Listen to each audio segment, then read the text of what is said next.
I sold my car in Carvana last night. Well, that's cool. No, you don't understand. It went perfectly. Real offer, down to the penny. They're picking it up tomorrow. Nothing went wrong. So, what's the problem? That is the problem. Nothing in my life goes as smoothly. I'm waiting for the catch. Maybe there's no catch. That's exactly what a catch would want me to think. Wow, you need to relax. I need to knock on wood. Do we have wood? Is this table wood? I think it's laminate. Okay, yeah, that's good. That's close enough. Car selling without a catch. Sell your car today on Carvana. Pickup fees may apply. Hey listener, it's Zach Harper, Amin Al-Hassan, and Anthony Mays of Cinephobe. You may be asking yourself, what is Cinephobe? Amin, would you like to fill in the people? Cinephobe is the podcast where Zach and I watch movies that are poorly rated on Rotten Tomatoes and try to ascertain. We're trying to ascertain? Yes. Okay. Ascertain. Whether or not they're accurately poorly rated, or maybe they didn't get a fair shake. Cinephobe, produced by this guy, Anthony Mays. Hey, that's me. I produced this show. I also watch the movies, even though that wasn't included in the description, and I also ascertain. This month is... Wow! Whoa. Oh, Maze, why do you say that? Supercharge it so that this promo can remain evergreen. I feel like explaining a little bit more. In 60 seconds? I don't know. Maybe I don't bring attention to it. Assuring people like, look, if you listen, you're going to get it. Just give it time. That's a good promo. Just listen to it. Give it time. You'll figure it out. Is this the promo right now? Isn't it? Okay, I think we got it. Cinephobe. Wherever you get podcasts. Are we going to address Zach's hypocrisy surrounding turnovers? Turnovers are only bad when a guy who's playing in a phone booth because he plays with no shooters and no Victor Wembanyama, who has three guys addressing him at all times, do it. But when Stephon Castle has 20 turnovers in 20. Yeah, it's a lot. 20. It's a lot. It's in not... 2 games. It's great. It means he's being aggressive. Let me see. Somebody. Hold on. Let me somebody see. Explain that to me. So he is. Let's see. I just want to make sure I have the accurate number here. So there's 20 turnovers. So he's 59 behind Cade Cunningham. So he'll get there. He's on a good pace. Yeah, he's on a good pace. We do per 100 possessions. We don't do raw. You want to do box score stuff here. Let's do per 100. Let's do per 100 for his career. For his career in the playoffs, 20 games per 100 turnovers, 6.8 for your boy. Doesn't have Wemby, granted. Has an All-NBA big man. Zach. I mean, how hard is it? Hey, big man, get in the paint, jump. I got a lob for you. You know why? Maybe Jalen Duren has been bad. He can't get the ball because it's in the other team's hands. You thought I couldn't pivot from what you said was? You thought I didn't have something chambered? You thought I would keep that thing on me? Jesus. Can we please get to the show? I'm pivoting like Kevin fucking McHale. Can we please get to That's the show. Duncan Robinson been to the finals, was? Oh my God. Yo, I'm literally like, damn. Was Cade playing with an All-NBA big man and I missed it and I realized he was talking about Jalen Duren. Oh shit. Per Anthony Mays, Steph Castle, 37.5% turnover percentage in this playoffs. Cade Cunningham, 41. Okay. So when Steph gets to 40, we can talk. Can we also mention one guy's playing the Thunder who does nothing but force turnovers? Yeah, I mean, I'm just saying, like the competition's not the same. Other dude was bottled up by Franz Wagner and James Harden. Let me finish. One guy was playing the Cavs who through 86 possessions held the Knicks the best offense in the playoffs to 71 points. Then what happened? We're not talking about what happened. No, we're not doing the whole game. We're not. We did. Whoa! Per 100 possessions. I'm just telling you. I got news about the rest of the fourth quarter and overtime. I'm just telling you. Wow. Let's move on. Do you believe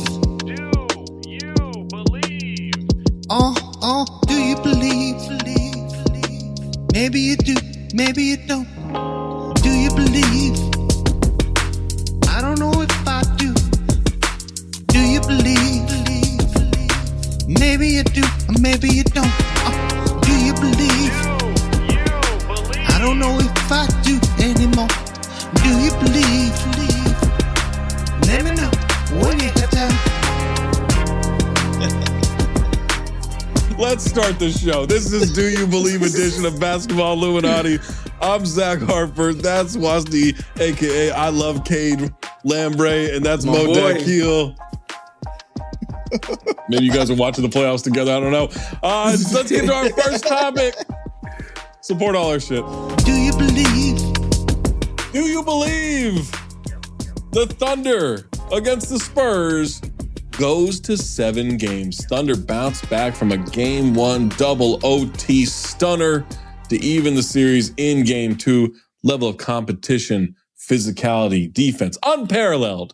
Forcing great non-turnover players into high turnover players with this. It's starting to take its toll. De'Aaron Fox missed the first 2 games. Mitch Johnson said, hey, if this is regular season, we'd be playing these games. You know, can't play with this injury, right? Also, got to drop him into this Thunder series. I don't know about that.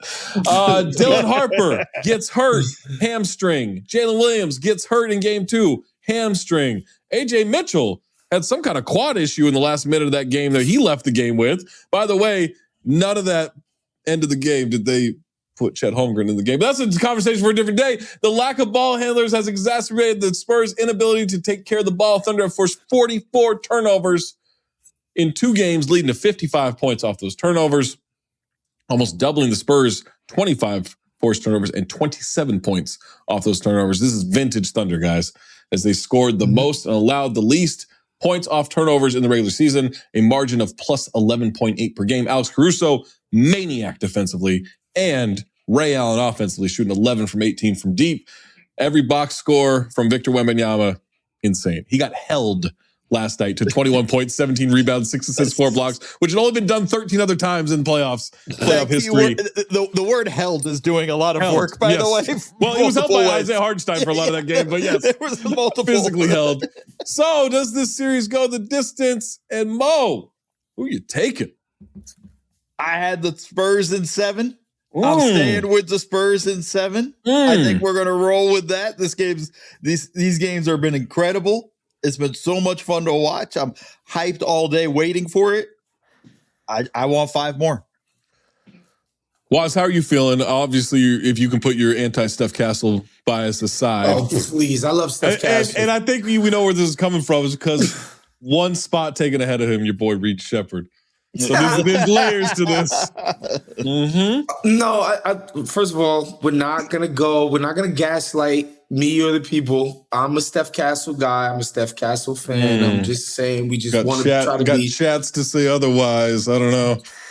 We just want to be consistent. That's all. We just want to be consistent on this show. I think it does go 7 because these are just 2 great teams. And where the Thunder lack in what I would say like the playoff stuff in terms of just beat the guy in front of you, they don't have as much guys that could do that as the Spurs. The Spurs have Wemby, they have Castle, they have Harper when he's playing, and theoretically, De'Aaron Fox as well. Whereas it's like, you know, AJ Mitchell, he did his thing against the Lakers. What about Marcus Smart and Austin Reeves?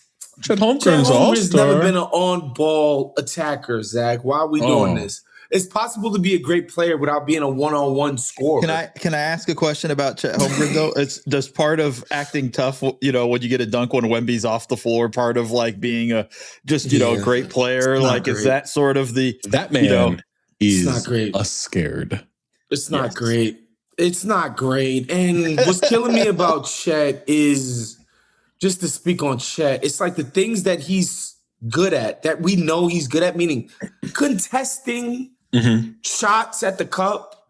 Like a guard gets down there and you're down there, Chet, like it should be hard for him to score. And you not foul, like you're 7'1", you have the wingspan of a fucking pterodactyl. Just, put your fucking hands up. He's fouling the shit out of people. I'm like, bro, he is mentally cooked right now.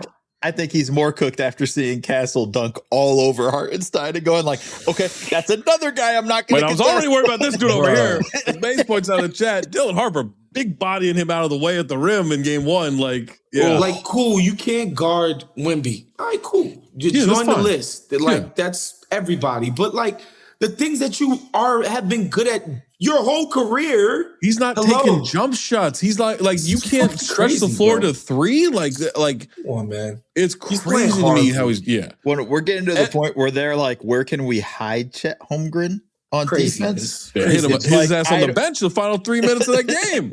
I don't know what we're doing. Well, it's because he doesn't have the strength to hold Wemby the That's way. true. Yeah, you know what? The way Hartenstein is. Like you need more muscles. Can I complain one thing about the Spurs conversation?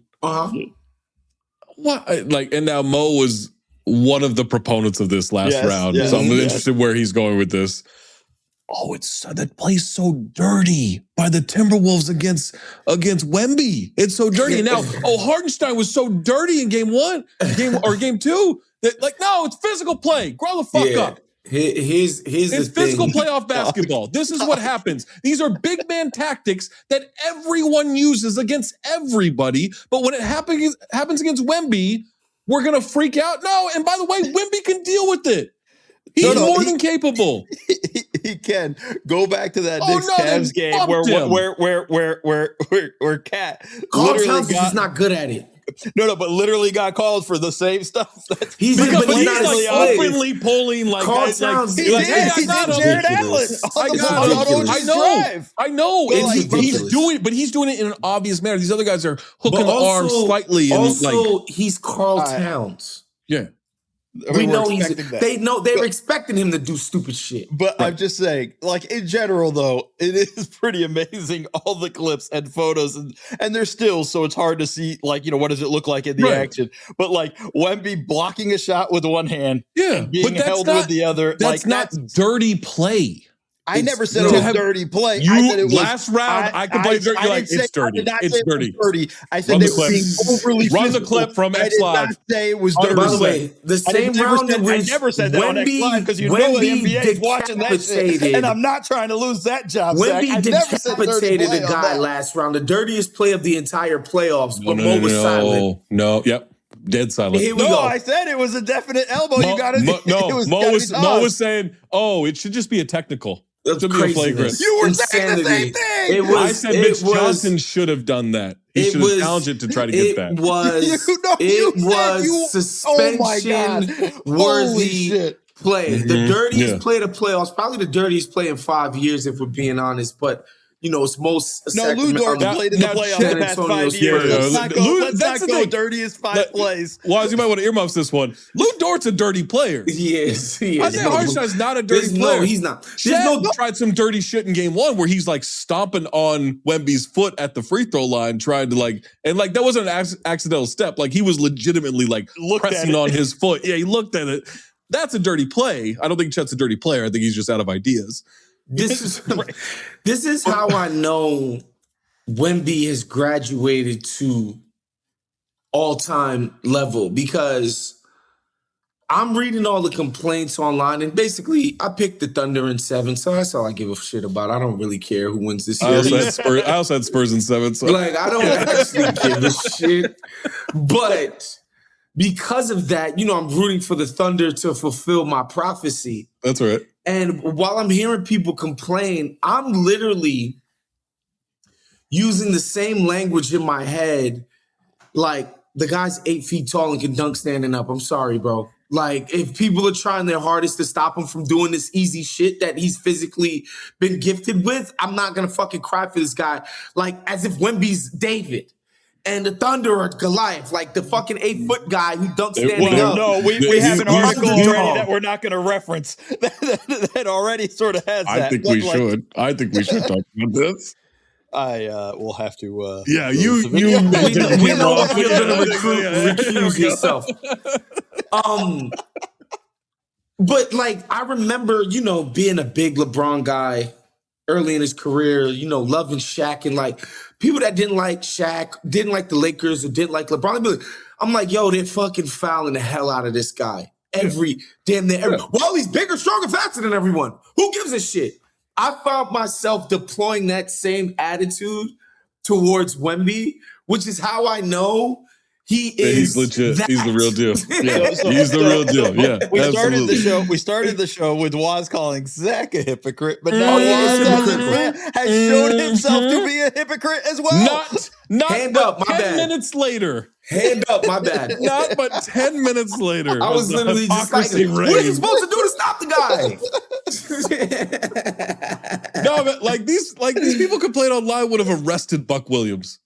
Oh like my God. I mean, it's just like, what are we doing? This is physical basketball. And by the way, again, Wemby can handle it. He's doing pretty fucking well. He's He's embracing doing fine. I actually He's killing. think it almost encourages him. Yes, it encourages him to be pissed off and go play. He's better when he's pissed off. He is better when he's pissed. Yeah.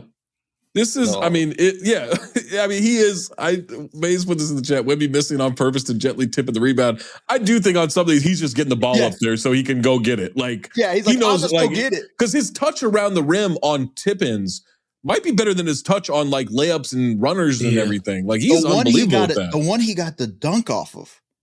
Yeah, like it was, I was just like, holy, I was like, you know, I do want to say, I thought, you know, and SGA chalked this up to rust, saying just when he's had a long layoff, he sucks.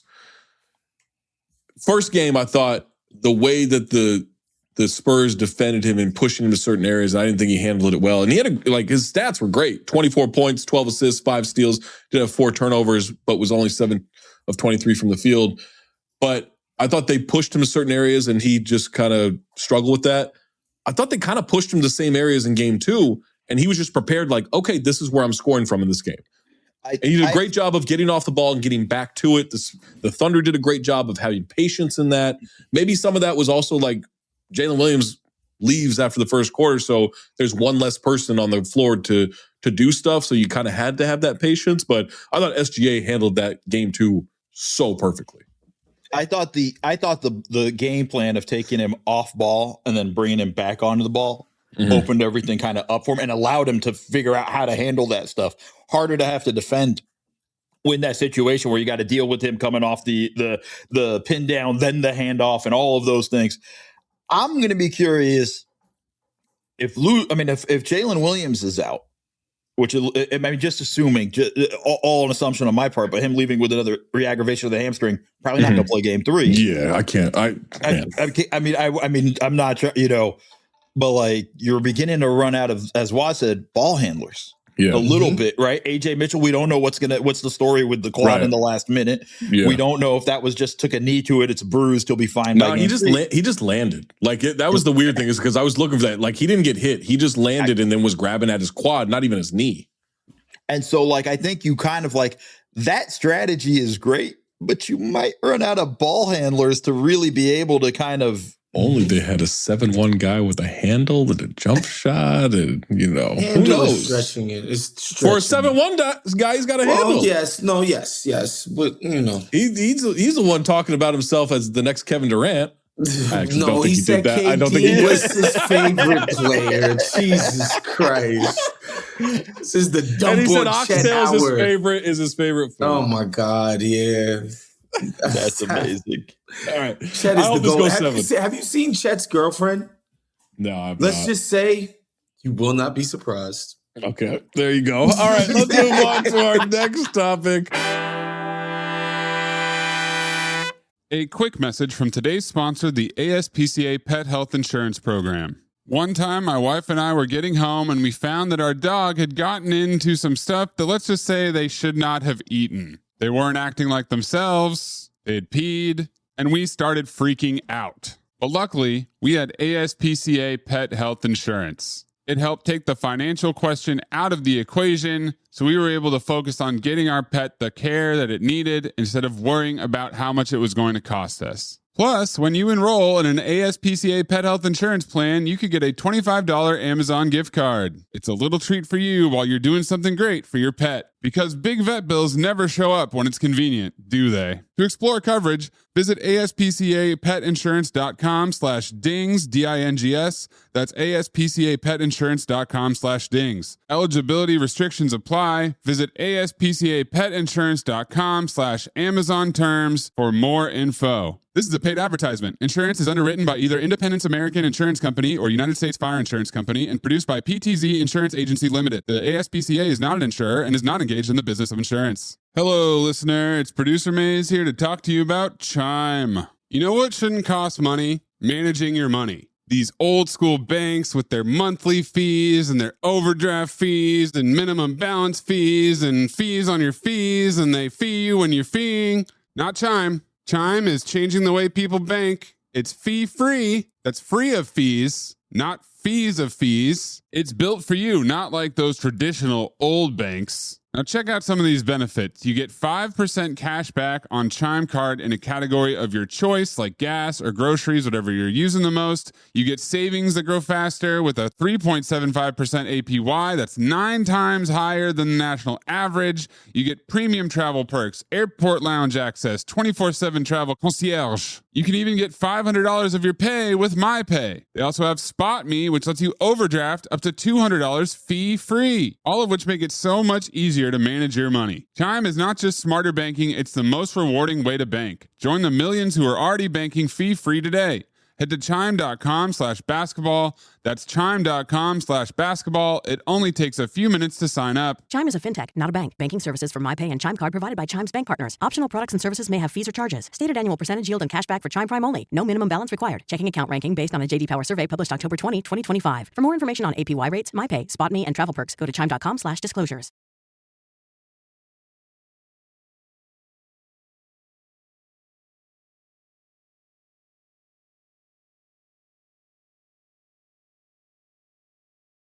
Hey, listener, remember the 1987 All-Star Game? Orlando Blackman, 2 free throws with no time left to send it into overtime, and then his Western Conference All-Stars ended up winning it. That was about confidence. And you know that because he was screaming, "Confidence, baby, confidence," after he knocked down those free throws. Well, confidence is something that plenty of people can struggle with, right? And when hair starts to thin, your confidence can thin too. That's why Hims makes it simple to feel like yourself again with access to simple personalized care that fits your life and your hair goals. So you can walk around yelling, "Confidence, baby, confidence." You know you got a good bit of lettuce up top. Hims offers convenient access to a range of prescription hair loss treatments with ingredients that work, including chews, oral medications, serums, and sprays. You know, you shouldn't have to go out of your way to feel like yourself. Hims brings expert care straight to you with 100% online access to personalized treatment plans that put your goals first. There's no hidden fees. There's no surprise costs. Just real personalized care on your schedule. What a novel idea. For simple online access to personalized and affordable care for hair loss, ED, weight loss, and more, you visit hims.com/basketball. That's hims.com/basketball for your free online visit. hims.com/basketball. Featured products include compounded drug products, which the FDA does not approve or verify for safety, effectiveness, or quality. Prescription required. See website for full details, restrictions, and important safety information. Individual results may vary based on studies of topical and oral minoxidil and finasteride. Do you believe? Do you believe the Cavs can make an adjustment against the Knicks? Game 1 in the Garden featured a Knicks comeback for the ages. After a shaky start due to a 9-day break, Knicks were down 22 with 7:52 left in the fourth quarter. Teams in the last 30 seasons, 594-1 when leading by 22 or more points in the fourth quarter of a playoff game. Only win was a Clippers rally from 24 down to beat the Grizzlies in 2012. No thanks to the video coordinator for the rest of the game. In OT, the Knicks outscored the Cavs 44-11 to win convincingly. One of those classic double-digit overtime victories. Jalen Brunson targeted James Harden relentlessly as the Cavs soft switch screens, refused to send doubles and blitz, all this stuff. Meanwhile, Kenny Atkinson just watching, just chilling like the rest of us, called one timeout during an 18-1 run. In the final 7:52, yeah, probably by accident. I think it was one of those mandatory timeouts. When Atkinson was asked about whether he thought about benching Harden, he said, "No, he's been one of the best defenders in the playoffs. I trust him, smart, great hands. Didn't think about it." Game 2 tips off tonight, 8 Eastern, in the Garden. Will the Knicks keep it rolling, or do the Cavs redefine insanity by doing the same thing over and over and over and get a different result? And I will say this. So much of the focus has been on James Harden and what he didn't do at the end of the game and how bad he was. None of this is a James Harden conversation. James Harden's not supposed to be guarding Jalen Brunson. This is a Kenny Atkinson issue. Yes. 100%. And Bomani Jones had a hilarious point where he was like, his entire life, Sam Merrill has been the guy at every level being attacked defensively. The Knicks looked at the lay of the land and said, yeah, Sam's out there, but we got James Harden too. Let's go with James Harden. Yeah. That's how, and tough. Kenny Atkinson did nothing about it. Yeah, it felt like, I think the Cavs looked at it like, bro, they can't possibly just keep making shots. You know, like, I get it. Even though it's against James, like, the stuff that Brunson is doing to generate, that shit is hard. It's like, not that he's not one of the best, very best we have in the league at it, but these are hard shots he's generating. Yeah. And just refute, like, a part of me understands some the of these logic. runners are like crazy. Bro, yeah. like, so I understand the logic of it, but like in the moment you have to realize, all right, something else is happening here. We can't just use, you know, our normal logic that we might use 9 times out of 10 when in our face we're seeing something anomalous happening, which is like this guy, when James Harden is guarding him, feels supremely confident. There's nothing, you know how Wemby, when guys are taking their little floater range and Wemby's in the vicinity, they're like 12%, 14, 20% less confident that it's going in. And even if Wemby isn't physically affecting the shot, we know mentally he's working on these guys. James Harden is having the opposite effect on Brunson. It's like, no. I think I can make this in an irrational way. Yeah. I used to think I was convinced like for years there were like algorithms in video games where it was if Chris Paul passes it to a player is more likely to hit a shot because they're like, well, Chris Paul's an assist guy. Whereas I think this is the opposite of that, where it's like, oh, a shot is happening against James Harden. The algorithm is saying he's more likely to make this shot. Yeah. Yes. Yeah. And you got to address that. I understand the numbers. I understand the math of it. I understand the logic. But in real time, you have to address what your eyes are actually seeing. Do we think Kenny needs glasses? Like, I don't know what he saw in all of that. Like, I think what you were watching it in real time, it was like, you change this is bad. Something. This is bad. One thing doesn't even have to have a timeout. Maybe it keeps happening, but sending not doubles, call though. a timeout. Yeah. But it's like, not even that. Like, you're also up 20 something. Maybe put in, and you see them targeting James. You don't need as much offense at that point. Need a little more defense. Maybe make a strategic sub. I don't know. There's like there were so many things he could have done differently in that game. Like, that was a complete epic failure of coaching. Also, on top of that, Mo, at a certain point, I was like, "Yo, double, hold that, like, and then." Make Ochi hit a shot. Make Landry Shamet hit a shot. And people are like, oh, well, Landry hit that big shot. I'm like, yeah, make him do it 6 times. Yeah, anybody can hit one big shot. To consistently do it.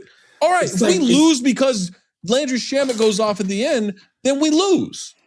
But you can't lose because Jalen Brunson, the former clutch player of the year, is cooking your ass. It's Jalen Brunson. Like, that's get the ball out of his hand, bro. That's the thing, dude. Like, he turned James Harden, and by he, I mean both Jalen Brunson and Kenny Atkinson, turned him into a well-done steak. Where you're wondering, what the fuck is happening here? And like nobody, like you're like, no one should have this. Yeah, this is crazy. Did eventually start sending the double, and and then like get it, like, all right, get back to him. Like, get back to him. It was great. It was great. He did it when it was like 99-97. Like, it doesn't fucking matter at that point. At that point, he's on fire. Yeah, he's cooking at that point. Like, well, but James Harden was on fire though, right?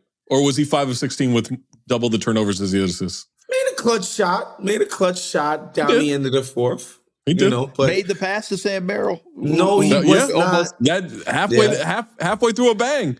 Yeah, that was. Mike Breen had to take that back. Had to reel it in. He had to reel it in. That was tough. Watching that, I was like, this is insane what I'm watching. That being said, I mentioned the 86 possessions prior. The Cavs had all the Knicks off-ball shit super well scouted. The way that they played Josh Hart like he was a nothing and were able to get in the passing lanes, keep a big guy in the lane at all times was brilliant. They had a great game up until they didn't. Yeah. You know? So I do think there are things to build on from game one. Any game you lose in overtime, you feel like you did things right, obviously. But man, God, are they going to be? But I also think like part of it. go ahead. Well, part of it was like they scouted it correctly and things. They just looked rusty and shitty and didn't come out with. They weren't running this shit super hard. They didn't come with any sort of like. I was watching the first three quarters, going like, you guys know it's the conference finals, right? Right. Like, Well, big deal here. Like there was no urgency, and they were just kind of. It's funny. My dad at one point was like, "It looks like the Knicks are just waiting for the Cavs to fold," and this was when the Cavs were like kicking ass in this, right? And then towards the end, I was like, "Looks like it worked." Like they folded, but to me, I think the Cavs are done. Damn, because Kenny Atkinson made this big deal before the game of like, not a single person picked us to win this series, and we took note of it. And blah blah blah. Like, cool. Let's take note of like, that. sure.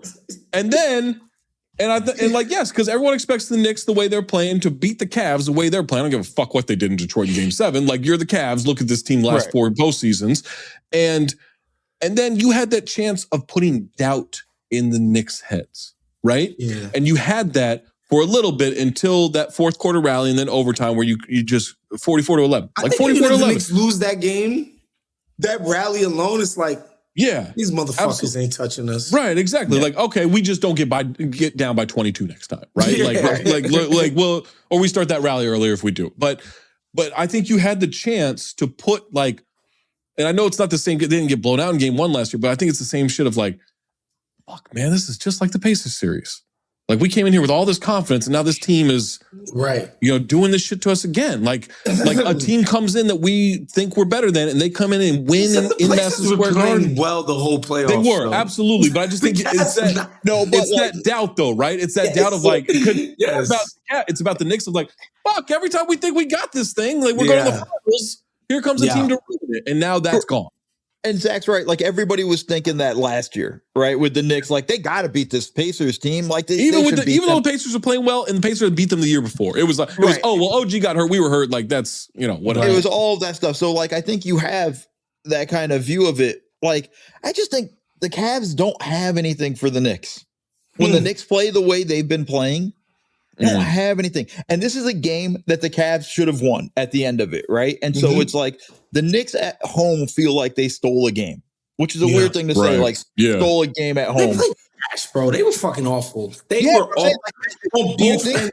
Well, it's like in the when Wemby got thrown out of game 4, right? And the Wolves barely won that game despite that. And I was like, I don't know if it's possible to have a bad playoff win, but the Wolves are trying to do it. Like, that was what it felt like, where it's like, oh, you stole it. How do you, as the higher seed and the favorite and everything, steal game 1 at home? Theoretically, the Knicks just are going to win 3 games to win this series, because technically that should have been a loss, right? Like, that's where they're at, like in that situation. So, like, that was the Cavs' best chance right there to steal game 1 and put pressure on the Knicks, and they fucked it up. And it was Kenny Atkinson at the end.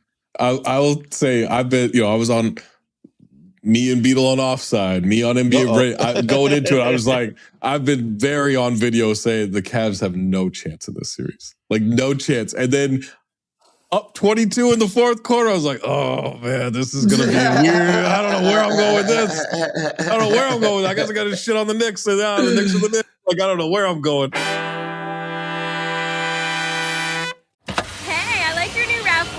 Thanks, yours yours too. What does RAV stand for anyway? To me, it's the Remarkably Advanced Vehicle. Really? To me, it's the runway approved vehicle for its amazing style. What about Remarkably Adaptable Vehicle because of its versatile cargo space? Or really admired vehicle? Oh, or really awesome vehicle. It really is the recreational activity vehicle. The stylish 2026 Toyota RAV4 Limited. What's your RAV4?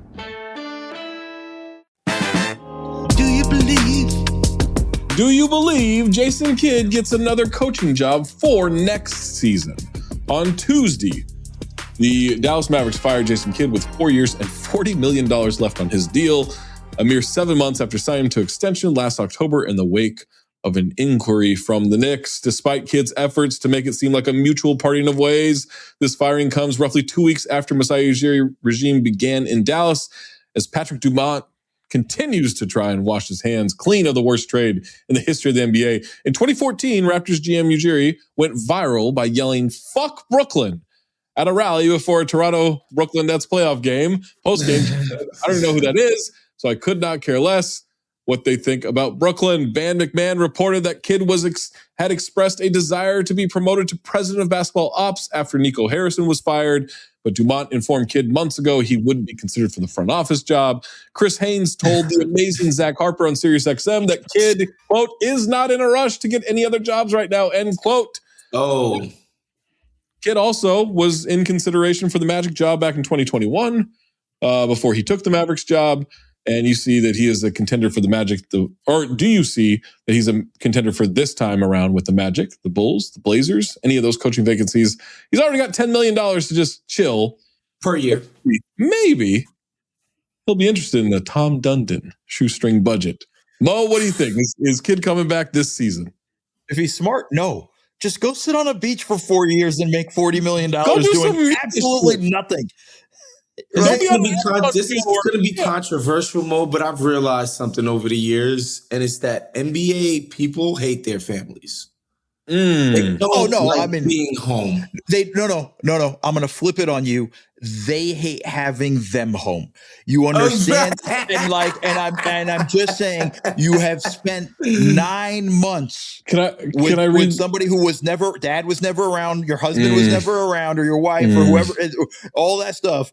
And then they come home and they love it in the beginning, right? Like they love it in the beginning. And then like end of August comes and they're like, so when's training camp? Are y'all going away for training camp? Is training camp here or is it away? I promise you, Mo, I would have a pool house built, a clubhouse built on the property. Motherfuckers want to pay me $10 million not to work. I'm not working. Let me read this quote. Quote, I covered Jason Kidd when he played for the Nets. I know one of his childhood friends. I've been to his house, met his kids, then wife, and Pilates instructor. And I have insight from many people who worked with him in his coaching years. This is a great firing. That is from Henry Abbott. Off the top rope, elbow drop, incredible. But also tracks with a lot of the reporting we've consumed over the years, the people that we've talked to who've been around Kidd situations. It's very consistent with, it's kind of slimy. I think my man Nate Duncan coined the term Kittle finger.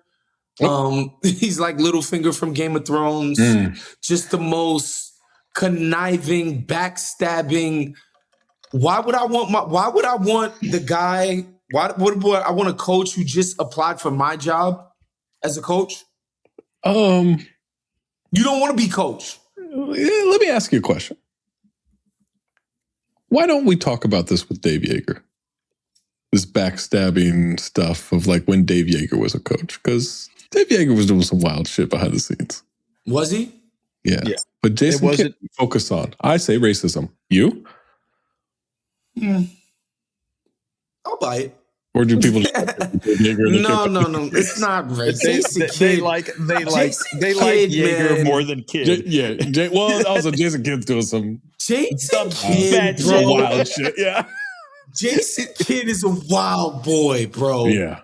And the way he talks in public, he has this soft-spoken, very like, unassuming, blah, blah, blah. So I think he has this like image of like, plus he's light skinned, that always helps, of like, just like, oh, Jason Kidd, nice guy. Bro, I challenge you guys to Google pictures from the night Jason Kidd got the DUI in the Hamptons. There's pictures of him standing on tables, surfing. Oh, so now you can't be a good time at a party. No. All of a sudden. Sucks for you, Zach. Now you can't throw money around and be. Well, he shouldn't have been driving. I won't say, but he can't be on a table swag surfing. Come on. More importantly, a buddy of mine texted me like he had news of like, I think Kidd got fired because he was trying to take Masai's job and he lost the power struggle. I'm like, bro, that's how he always gets fired. He always everywhere does. He's gone. It's the Brooklyn, same Milwaukee, it was the same shit. He ended up not staying in LA long enough to steal Vogel's job. Which we all thought was going to happen. Oh, Jesus. Come on, Maze. Is that a bruise on his cheek, or he just had like yeah? Bro, I used to have a smudge from the swag scarf on the table. Slam drunk is amazing. That's a good one. Got to give him credit. Zach, if I'm Tom Dutton, though, that is my first call. You got $10 million coming? Not if he takes a head coaching job. Funny as hell. That shit's gone. You got $10 million coming. Is so that funny. Shit's gone. He's got to take an assistant job. Offset? No, you got to take an assistant job. That shit's gone. Oh, you can't keep your money if you become a head coach somewhere else. Yeah, it's usually in the contract, and I don't even think it's like one of those like, the difference is made. Like I think I thought it was the difference. So excuse me. Yeah. Then he should not even entertain. That's how it is with players when they get bought out. That's what they're looking for, like that. But I don't think that's the case with coaches. I could be wrong on that. But do not entertain a job if you're Jason Kidd right now. There's just go no do way. Media if you want to just be around it and make sure your voice is heard. You you still get to travel and stuff like that. But like, do not take a coaching job when you have 40 years, $40 million coming. Maze asked, how did Mike Brown do it then? I believe it's been changed since Mike Brown was cashing multiple checks from teams. I believe that's kind of written into the situation. I gotta take here. I like Jason Kidd as a coach. I think he's a good coach.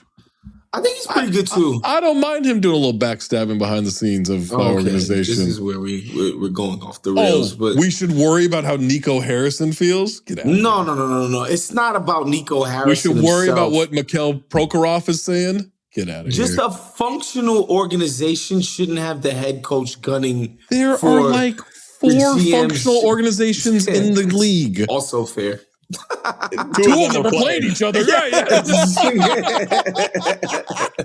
No, I'll give the Knicks credit. They've been very functional because they do have a hierarchy up there. He doesn't talk at all to the media at all. They literally fired a head coach last year for doing something that hadn't been done in 25 years. They're back. That's not functional. They're back because it's the fucking East. Which, let's have more of those conversations in December and January and February. We were like, the East is not as bad as people say. It might be caught up to the West. No. That's how will I know? We'll get to the playoffs. Is that every fucking year we go through this? I agree with you on that part. I'm with Maze. The hit me strategy to spill the drink to get a free timeout when they were out of timeouts. That's the greatest coaching move in sports history. That's genius grifting. And when he was a player, he did that shit where he ran into Mike Woodson. Who had stepped on the court, got a tech. And Jeff Teague tells the hilarious story where Mike Woodson was pissed in the locker room going, he tried to hurt me. He's like, no, I don't think that's what happened. Is that the Apatow? He could have killed somebody. Oh, yeah, Joe. He could have killed somebody. He slapped him. All right, that's going to do it for us here on Do You Believe? Make sure you're checking out No Fouls Given. Make sure you're checking out Offside with myself and Mo. Make sure you're checking out X Live in the NBA Finals, but we'll be back before then. And make sure you're checking out The Bounce and Deals and Dunks on SiriusXM NBA Radio every day, 1 to 2 Eastern, 10 to 11 Pacific time. Have you guys did you guys see Chet and his relationship reveal? It's exactly what I thought it was going to be. I have not actually. Give me whoa. Exactly. It's in the chat. It's in What the, do you believe, Chad? Yeah, do you believe Chad? 1 second. Let's see what we got. Wait, before we go, let's see what we got. Maze, can you not that, but can you throw Jason Kidd's picture of him on a table here up on the? What's wrong with this? What's wrong with this? Yo, look at his man's eyes, having a good time. Oh, so he got a little drunk. Okay, that's never happened to us. Little less funny when you see the car. Lord have mercy. I don't approve him driving, but you want to get on a table having a good time? That's fine. Come on now. This man is living life. He's got his white pants on because he's got his white pants on. Absolutely. They get a little wild. We've seen Summer House. He should not have driven. He is but the that goat, picture bro. right there, unimpeachable. He has gotten away with murder. Oh my It's God. hilarious. I mean, yes. May says he's got a photo of Waz doing this pose. I'm going to be a good teammate. We're going to get out of here before that goes up there. Reminder, keep your third eye open.